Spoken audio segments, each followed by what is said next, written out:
সেই গাইস, আসসালামু আলাইকুম। কেমন আছো তোমরা? আশা করি খুব ভালো আছো। আজকে তোমাদের সাথে ফরিদপুরের আরো কিছু সৌন্দর্য শেয়ার করব। আর এটা আমাকে হেল্প করবে আমার ভাই মাহিম। তো ও আজকে আমার সাথে পুরো ফরিদপুরের সৌন্দর্য শেয়ার করবে, কারণ আমি তো এখানকার কিছুই চিনি না। এর জন্য ও এখানে থাকে, ও চেনে, এর জন্য আমাকে ও শেয়ার করবে সবকিছু। চলো তাহলে আমরা ফরিদপুরের কিছু সৌন্দর্য তোমাদের সাথে উপভোগ করতে থাকি।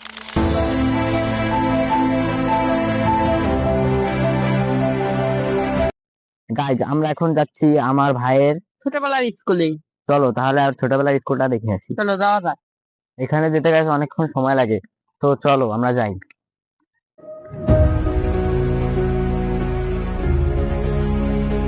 গাইজ, আমরা ওই সাইডের ওই গাছের ওখানে ছিলাম, আর এখন আমরা কোথায় চলে আসছে? অনেক দূরে হেঁটে।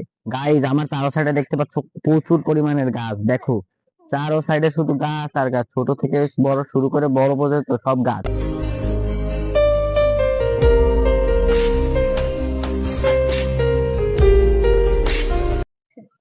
গাইজ, তোমরা তো ওর স্কুল দেখতেই পেলে। তো তুমি স্কুলে কোন ক্লাস পর্যন্ত পড়ছো? ক্লাস 5। এখন ক্লাসে কোন ক্লাস? ক্লাস 9। তো এখন ওই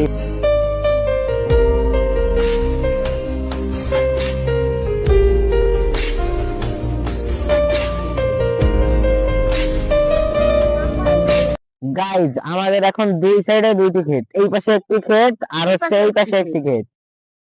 দেখুন গাইস, এই পাশে কত বড় একটি ক্ষেত।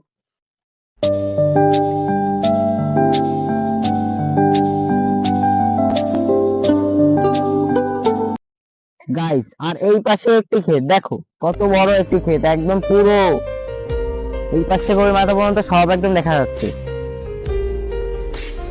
পিছনে অনেক বড় একটি ইটের ভাটা।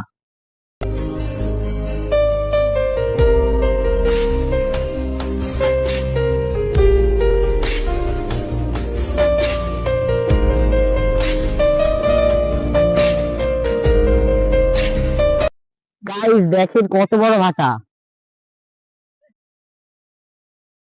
একদম ইটের ভাটার সাইডে চলে আসি। দেখুন, আমরা এখন এই ভিতরে যাবো। গাইস, তাহলে ইটের ভাটার ভিতরে চলে যাওয়া যাক।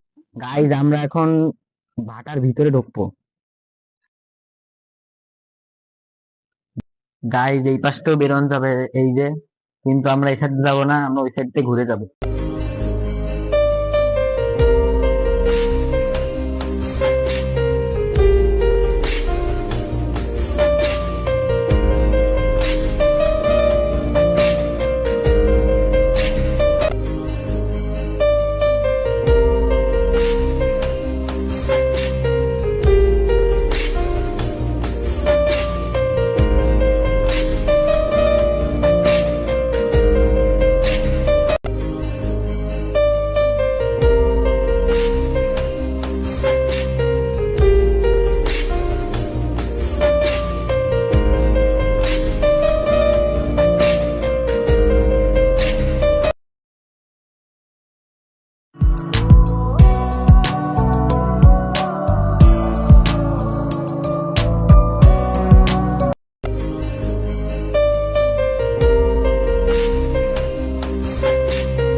গাইস, আমাদের পিছনে এখন সানসেট হচ্ছে, পুরো আকাশটা একদম অন্যরকম দেখতে।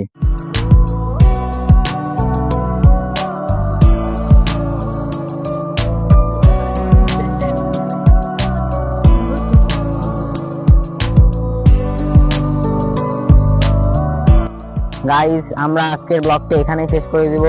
এতক্ষণ পর্যন্ত সুস্থ থাকবেন, ভালো থাকবেন। আল্লাহ হাফেজ।